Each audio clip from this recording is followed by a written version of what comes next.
कैसे हो आप लोग? आई होप आप सभी अच्छे हो। तो गाइस, जैसे हमने पिछले 2 वीडियोस में फिगर ऑफ स्पीच के 6 टाइप्स ऑलरेडी पढ़ लिए। आई होप आप सभी ने ये देख लिए होंगे। तो आपका समय बर्बाद न करते हुए मैं अगले टॉपिक पे आता हूँ। तो देखिए गाइस, नेक्स्ट टॉपिक क्या है? पैराडॉक्स। तो पैराडॉक्स के अंदर क्या है कि इन विच अपोजिट आइडियाज आर एक्सप्रेस्ड। इसका मतलब क्या है? मतलब एक सेंटेंस के अंदर, मतलब ऐसा सेंटेंस समझो जिसमें डिप्लोमेटिक बोला गया है। मतलब कैसे कि जब तुम पहले वो सेंटेंस पढ़ोगे आधा, तो आपको लगेगा अच्छा इसका मतलब ये है, लेकिन जब वो पूरा कंप्लीट पढ़ लोगे ना तो यार लगेगा यहाँ आधे में कुछ अलग बोला है और बाद में कुछ अलग बोल रहा है। मतलब 2 टाइप की बातें करने वाला सेंटेंस समझो। मैं और एग्जांपल समझा के बताता हूं ताकि आपको भी वो अच्छे से समझ में आए। तो देखिए, इस केस में this is beginning of your and. ये तुम्हारे अंत की शुरुआत है, बराबर। तो ये सेंटेंस में देखो, उसने बोला क्या है? पहले क्या बोला उसने? बिगिनिंग, शुरुआत है किसकी? तो तेरे अंत की, मतलब एंड। मतलब 2 बातें वो एक ही इसमें बोल रहा है। समझ में आ रहा है? पहले अगर आप पढ़ोगे तो वहां बिगिनिंग बोल रहा है और बाद में क्या बोल रहा है कि एंड। आई होप आप क्लियर हो। तो देखिए next example, you can save money by spending it. तो गाइस, सेव का मतलब क्या होता है? पैसों को जमा करना, बराबर। और स्पेंड का मतलब क्या होता है? जब पैसे आप किसी चीज में लगाते हो। और अच्छे वर्ड में बोलूं तो कोई इन्वेस्टमेंट भी बोलता है इसमें, बराबर। आप कहीं पे कुछ इन्वेस्ट कर रहे हो, कहीं पैसे लगा रहे हो, पॉकेट में तो नहीं लगाओगे ऑब्वियसली। अगर आप पैसे लगा रहे हो तो आप बचाओगे कैसे? समझ में आ रहा है? देखो 2 अलग अलग चीजें बोलनी है। तो जब यहाँ पे सबसे मेन बात तो यहाँ याद रखना कि पैराडॉक्स के अंदर अपोजिट आइडियाज बोला है, बराबर। मतलब जब आप सेंटेंस को पढ़ोगे तो इसमें 2 अलग अलग बातें दिखेंगी, ठीक। तो आई होप ये 2 एग्जांपल से आपको समझ जाएगा, ठीक। तो देखिएगा उसके आगे का नेक्स्ट टाइप कौन सा है? नेक्स्ट टाइप है एंटीथेसिस। ये एग्जैक्टली उसका डबल रोल है, बराबर। इसमें ऐसा समझ लीजिए कि दोनों एक में के अपोजिट है। क्या बोल रहा हूं मैं? दोनों एक में के अपोजिट है। क्यों? तो देखिए आगे, पैराडॉक्स के अंदर हमने क्या बोला था कि एक सेंटेंस में अपोजिट आइडियाज को एक सेंटेंस में एक्सप्रेस किया था। मतलब पैराडॉक्स में क्या आएगा? Opposite ideas. वही एंटीथेसिस के अंदर अपोजिट वर्ड्स। आप अगर डिफरेंशिएट करो तो सोचो कि जब आप पैराडॉक्स के अंदर देखोगे तो पैराडॉक्स में अपोजिट आइडियाज के बारे में बोला है, बराबर। और जब आप एंटीथेसिस के बारे में बोलोगे तो इसमें अपोजिट वर्ड्स रहेंगे। अब पहले तो समझो कि उसमें सेंटेंस इस तरीके का था कि जब आप पढ़ रहे थे तो आधे सेंटेंस में अलग लग रहा था और उसके आगे के पार्ट में अलग लग रहा था। लेकिन अब ये जो एंटीथेसिस है, इसमें एक सेंटेंस के अंदर 2 एग्जैक्टली अपोजिट वर्ड यूज होंगे। समझ में आ गए? I hope. तो देखिए, when funds are low and debts are high, यहां पे 2 अपोजिट वर्ड कौन सा लगा? लो, हाई, बराबर। बस ऐसे समझ लो कि 2 अपोजिट वर्ड एक सेंटेंस के अंदर यूज हो गए। कौन सा टाइप है वो? तो वो है एंटीथेसिस। एक और एग्जांपल देखिए, ही वॉज फाउंड मिसिंग। वो गुमशुदा पाया गया। फाउंड मतलब होता है किसी का पता चलना, कहाँ है, ठीक। और मिसिंग मतलब जब वो इंसान का पता नहीं रहता, गुमशुदा होता है वो, बराबर। तो दोनों भी वर्ड एक दूसरे के अपोजिट वर्ड है। कौन कौन से?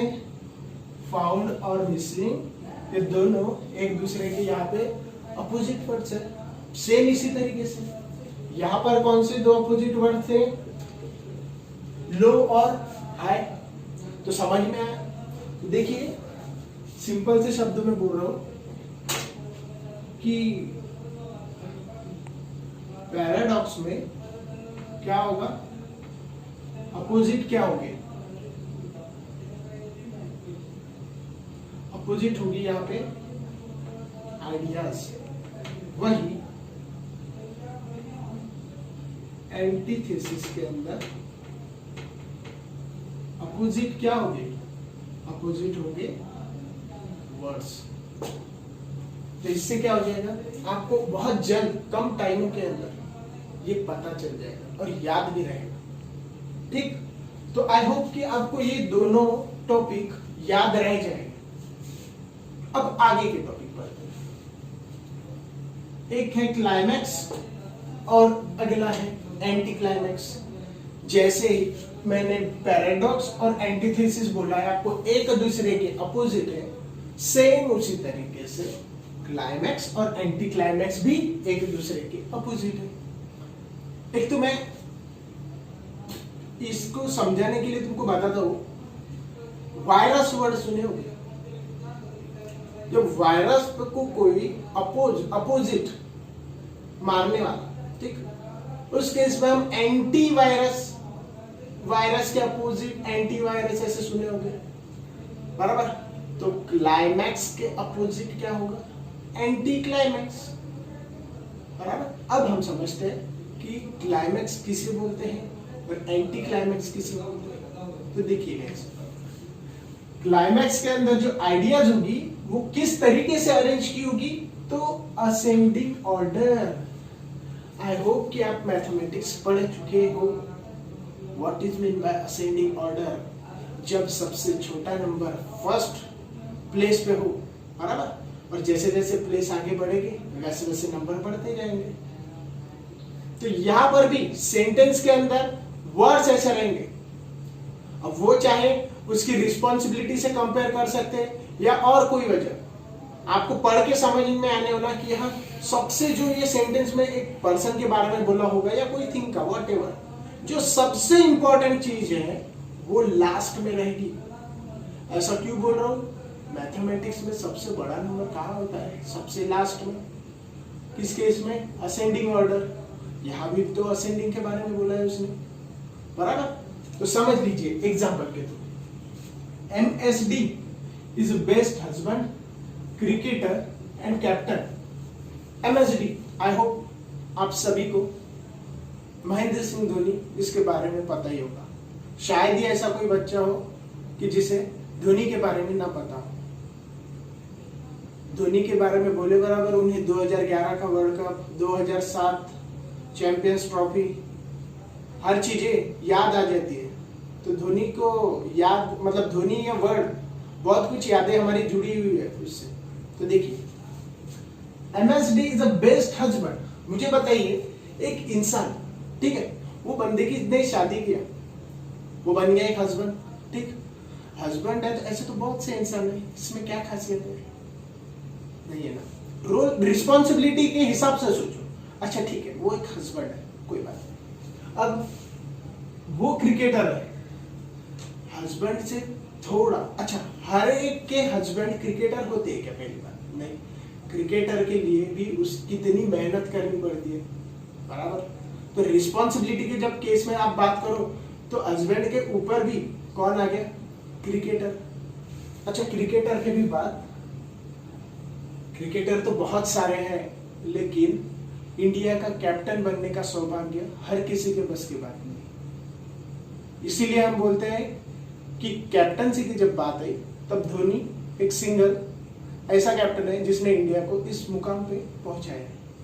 क्यों, क्योंकि यहाँ पे हम तीनों जो वर्ड्स का अरेंजमेंट दिया है ना, इसमें आप रिस्पॉन्सिबिलिटी से कनेक्ट करो। ऐसा सोचो कि एक कॉमन मैन जिसकी शादी हुई भी है, उसके पीछे रिस्पॉन्सिबिलिटी क्या है।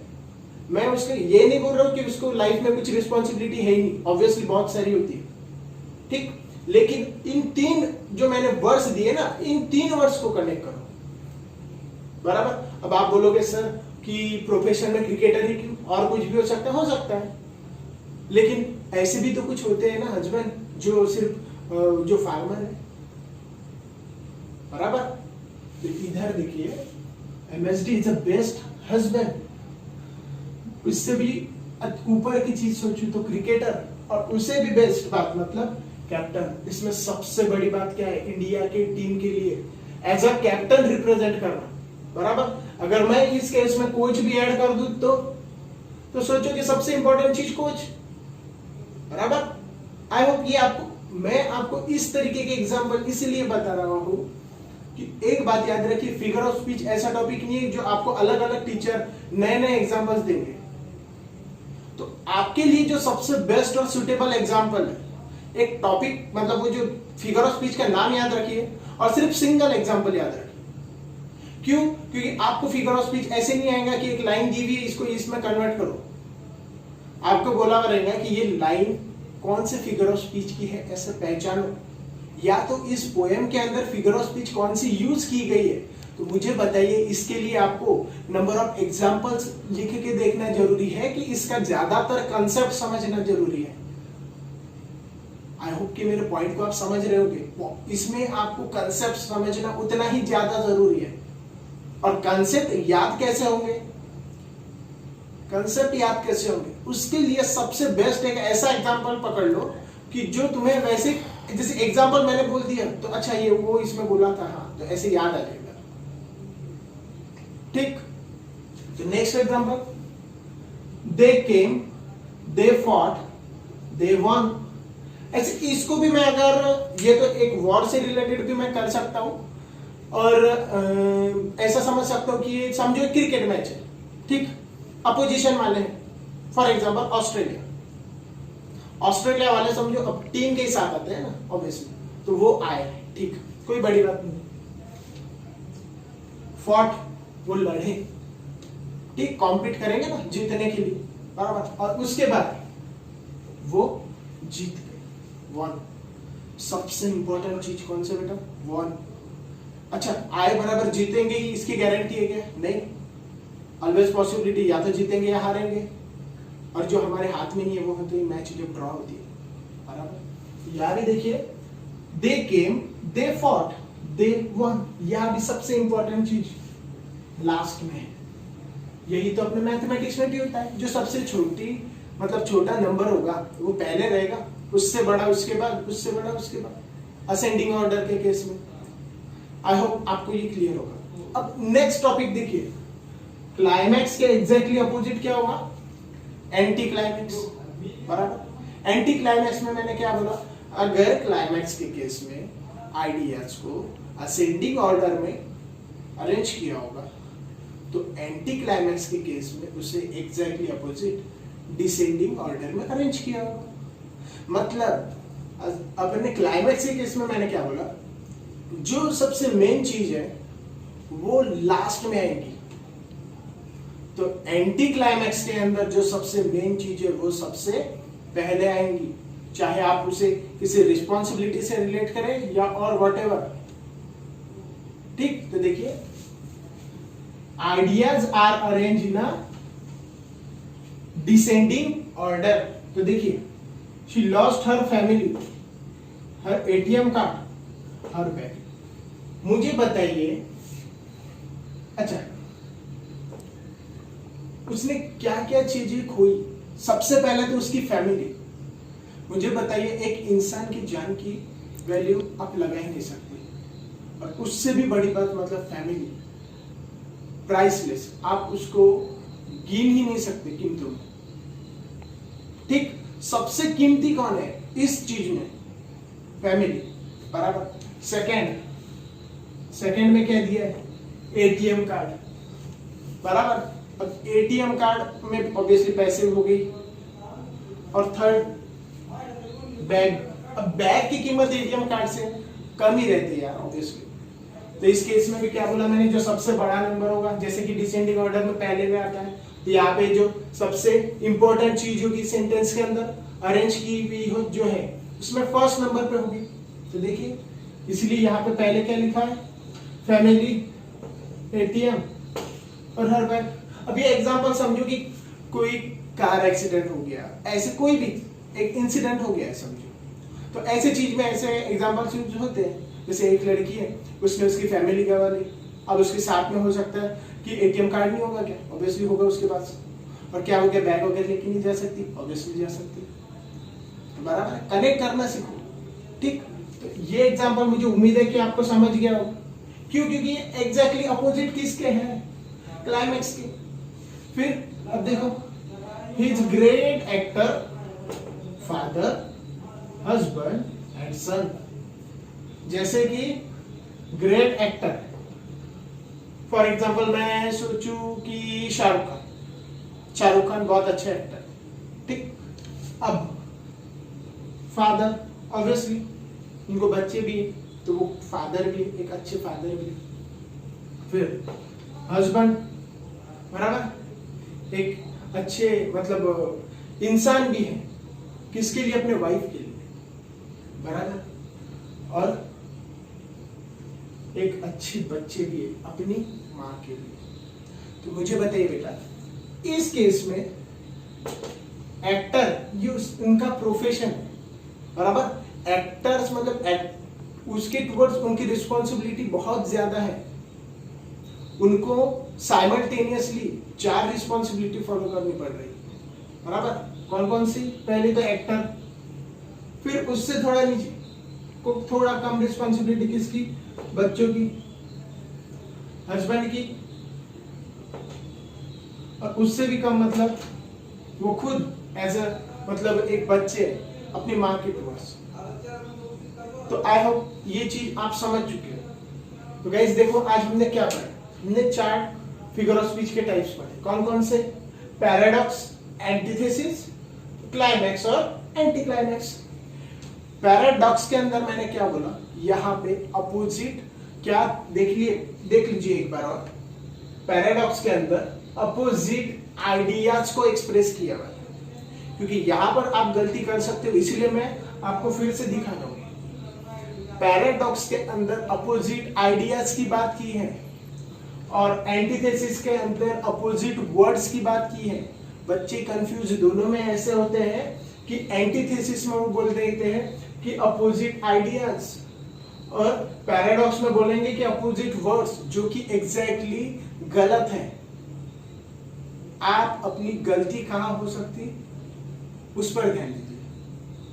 अगर आप अपनी गलती टालोगे तो ऑब्वियसली दूसरा ऑप्शन ही क्या है कि आप सही रहोगे, बराबर। तो बेटा देखो, क्लाइमैक्स और एंटी क्लाइमैक्स ऑब्वियसली एक दूसरे के अपोजिट। क्लाइमैक्स के केस में असेंडिंग ऑर्डर, वर्ड याद रख लो। एंटी क्लाइमैक्स के केस में डिसेंडिंग ऑर्डर। जो सबसे इंपॉर्टेंट चीज है क्लाइमैक्स के केस में, सबसे इंपॉर्टेंट चीज लास्ट में होगी, और एंटी क्लाइमैक्स के केस में सबसे इंपॉर्टेंट चीज पहले होगी, बराबर। तो हमने अभी तक हमारे totally 10 figure of speech complete कर लिए। आगे के जो भी है वो मैं मेरे नेक्स्ट वीडियो में डालूंगा। तो गाइस, मेरी आप सभी से एक रिक्वेस्ट है कि ये अगर वीडियो आपको लाइक करना है, सब्सक्राइब करना है, ताकि जो जरूरतमंद इंसान है, मतलब जो स्टूडेंट्स, ठीक है, या अच्छा ये टॉपिक क्या हम ऐसा बोल सकते हैं कि सिर्फ 10th तक ही यूज है? ये 11th 12th वाले भी यूज कर सकते हैं। ग्रेजुएशन लेवल पे जहाँ इंग्लिश है वहाँ पोएम नहीं आती है क्या? ऑब्वियसली आती है पोएम में, वहां पे भी आप यूज कर सकते हो। फिर कॉम्पिटेटिव एग्जाम अगर कोई उसकी तैयारी कर रहा है उसके लिए भी यूज कर सकता है। मैंने इसीलिए ग्रामर स्टार्ट की, क्योंकि ग्रामर ऐसा है जो सिर्फ ये नहीं बोल सकते कि ये सिर्फ 10th तक है। ग्रामर ही ऐसी चीज है जो आपको ग्रेजुएशन तक और कॉम्पिटेटिव तक सेम चल रही है। अगर आप कोई इंसान अगर समझो कि जिसको मैथमेटिक्स जम रहा है, नहीं जम रहा है, उसके पास चॉइस है, वो कॉमर्स फील्ड चला जाएगा। ग्रामर आप कोई भी फील्ड जाओ, आर्ट जाओ, कॉमर्स जाओ, साइंस जाओ, आपके लिए ग्रामर जो है ये तो पूरा सेम रहेगा। तो आई होप ये बात आप समझ रहे होगे। तो गाइस, हम नेक्स्ट वीडियो में मिलेंगे एक नए जोश और जुनून के साथ। तो आई होप तब तक आप ये सभी फिगर ऑफ स्पीच अच्छे से रिवाइज कर लोगे।